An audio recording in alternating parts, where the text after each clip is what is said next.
Gente, 10:10, vamos lá. Só confirma para mim se tá todo mundo ouvindo bem, se o microfone tá direitinho e se o compartilhamento de tela tá legal para vocês.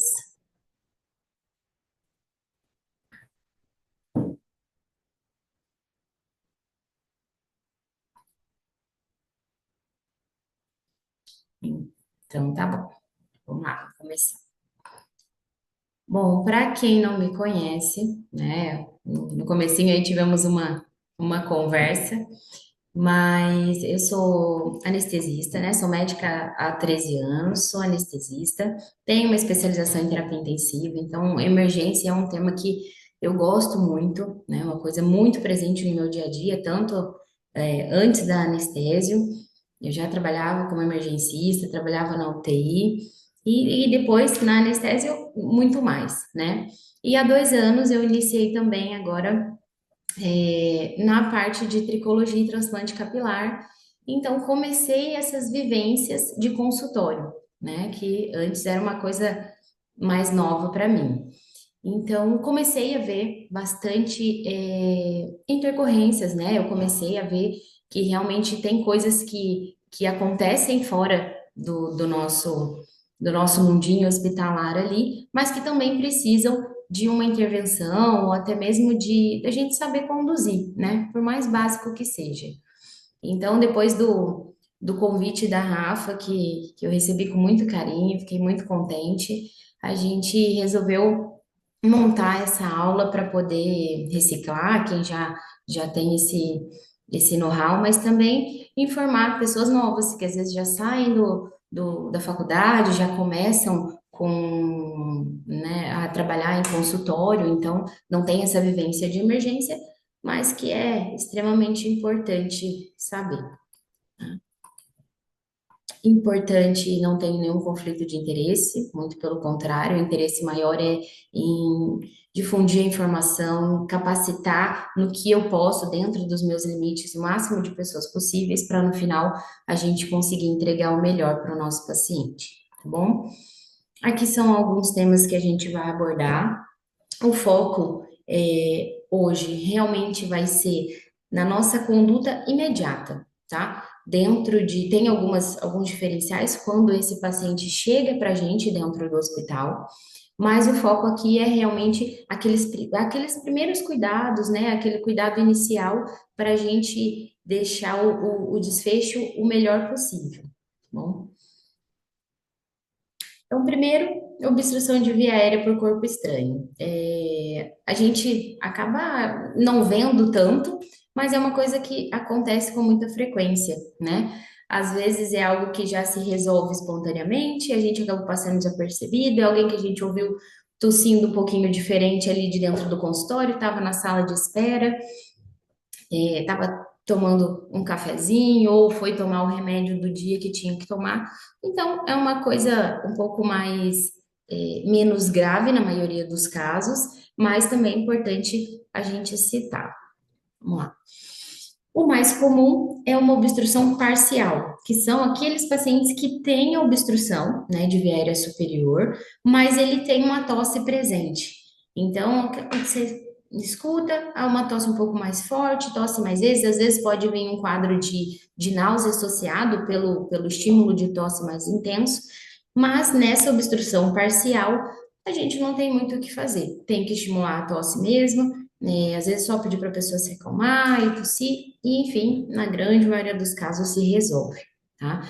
No caso de obstrução grave, é diferente. A gente não tem a tosse presente, porque o ar não passa pela corda vocal. Então, você não tem o som, você não tem o ruído, você não escuta a tosse, né? Então, é aquela tossezinha que você vê que o paciente está tentando fazer, mas não sai som, justamente porque a viéria está completamente ocluída. O que a gente pode ouvir é o estridor, que é aquele barulho como se fosse um sibiluzinho, um chiado, mas ele é escutável e não só auscultável, né? Então a gente escuta de longe, tá do lado do paciente, a gente consegue perceber.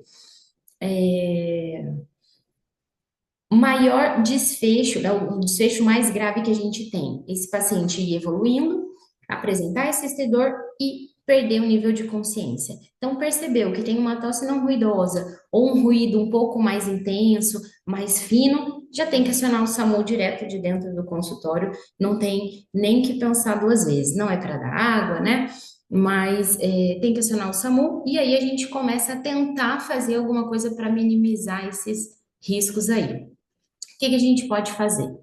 Existem algumas manobras de desengasgo, tá? Tem a compressão abdominal, que é a mais conhecida, que é a manobra de Heimlich, tem essa que tá na figura aí, que na maioria dos casos, ela consegue resolver, tá? Então, a gente vai ter que fazer uma compressão abaixo do apêndice tifoide, a gente junta uma mão fechada e uma mão aberta, né? Bem como tá na figura mesmo. A gente apoia o paciente lateralmente, então a gente coloca uma perna no meio das duas pernas do paciente e a gente faz essa compressão para trás e para cima, tá? Alguns guidelines mais novos, tá? Até o American Heart, ele agora indica, né, recomenda que a gente faça as manobras de golpes dorsais, tá? Então, inicialmente em qualquer um. Antigamente isso era visto só em criança. Hoje, o American Heart já indica a gente a iniciar pelas manobras de golpes dorsais. Então, vai virar o paciente no dorso, pode ficar também lateralizado ele, uma mão no tórax e a outra atrás fazendo golpes. Então, você vai fazer em média aí 5 golpes e aí você avalia o paciente de novo. Outra recomendação do American Heart. Se o que tiver obstruindo o corpo estranho for visível, você pode fazer essa retirada manual, tá? Então, se você estiver vendo, não é para fazer uma varredura às cegas, vou pôr o dedo ali e ver se eu acho alguma coisa. Não, porque tem risco de você acabar empurrando e piorar essa obstrução. Então, eu tô vendo, era um pedaço de alguma coisa, de pão, era um comprimido. Se você estiver vendo, é autorizado a tirar, tá? A Maguil é uma pinça, como se fosse uma Kelly, mas ela tem na ponta, ela é meio dobrada, tá? Ela é curvadinha. Também, se você estiver visualizando o corpo. Caso de varredura às cegas, não é indicado. Recentemente surgiram alguns dispositivos de sucção, apareceu bastante aí na internet, como se fosse um desentupidor, mas ele vinha com uma máscarazinha e você fazia uma pressão negativa primeiro, acoplava no paciente e depois você puxava, no intuito de tentar aspirar ou sugar o que tivesse ali na via aérea. Tem essa opção, mas ainda não é uma recomendação formal, tá? Então, tem algumas pessoas que até viram no grupo que a gente tem de médicos aqui de São José, estavam se juntando para comprar, mas não é algo que ainda está em guidelines indicando, tá bom? Compressões torácicas vão ser indicadas em pacientes que são atípicos, né? Cadeirantes, que você não consegue fazer a compressão abdominal, gestantes, que aí você tem que fazer essa compressão a nível de tórax e não de abdômen, para não ter nenhuma lesão uterina, ou nos pacientes que acabam evoluindo com inconsciência, que você sabidamente, né, tenha visto que foi por uma obstrução de via aérea. O paciente consciente, o ideal é que a gente mantenha em decúbito dorsal, você pode conversar, pedir para tossir, e existe também, né, não tem nenhum trabalho comprovando muito a eficiência, mas já tem vários relatos de sucesso na manobra de autodesengasgo, que você poderia usar uma cadeira ou o apoio de alguma mesa, para você fazer essa compressão no mesmo lugar se você estiver sozinho, né? Se isso acontecer com você. Então, existe essa opção, mas ainda não é uma recomendação, tá? Controle de hemorragia. A equipe né, o pessoal da Dermato acaba sabendo isso até melhor do que eu, desses procedimentos que acontecem a nível ambulatorial, de consultório. Então, quando é um procedimento um pouco maior, uma retirada de lesão num local que tenha um potencial sangrante maior, já vai preparado, né? Já tem um cautério ou alguns outros equipamentos para minimizar esses riscos. Mas pode acontecer de você está no consultório, foi realizar alguma coisa mais distal, dedo do pé, na mão, e acabou pegando alguma arteríolazinha. Normalmente não vai ter acometimento de grandes vasos, né, em procedimentos ambulatoriais, Mas pode acontecer, ou era um paciente que também já usava um anticoagulante, um antiagregante plaquetário, e o sangramento foi um pouquinho maior do que o esperado. Além do uso de cautério nas arteríolas terminais, né? Claro, se for uma artéria grande, importante de grande calibre, a gente vai evitar cauterizar. Então, se for algo mais distal, o que que a gente pode fazer? Uma compressão direta, né? Você pode usar uma gaze, uma compressa, um pano que seja limpo, o ideal seria estéril, né? E fazer a compressa direta e uma atadura para segurar isso aí no local. Pode-se preencher feridas. Então, se você tiver uma gase, você pode abrir ela. Se for um orifício como mais ulcerante, tá? Como se fosse uma úlcera mesmo. Você pode ir preenchendo ele e aí no final, a mesma coisa. Coloca uma gase, passa uma atadura ou uma bandagem, né? Que aí a bandagem ela é elástica, então você consegue fazer um curativo mais compressivo. E em casos de extremidades e de sangramento importante, sangramento ativo, você pode fazer tourniquets. Existem alguns que você compra, que é de uso é, realmente domiciliar até, né? Ou de consultório, que você é como se fosse uma faixa, né? Ela tem um velcro, só que no final ela tem esse dispositivo que é uma barrinha, onde você vai girar como se fosse uma torneira, e aí ele vai fazer um torniquete, uma pressão maior. É importante, quando usa-se o torniquete, você verificar se realmente o pulso mais distal foi cessado, tá? Aí sim a gente tem uma eficácia maior desse torniquete. É, Outro quadro importante, muito comum dentro dos consultórios: hipoglicemia e hiperglicemia. O que que acontece? Às vezes o paciente vai fazer um procedimento, é o primeiro horário da manhã, não vou tomar um café, ou então tem algumas pessoas que estão em dieta restritiva, hoje em dia existe jejum intermitente, você fica longos períodos sem se alimentar, né? E em contrapartida tem os pacientes diabéticos que também estão presentes aí no consultório em larga escala, tá?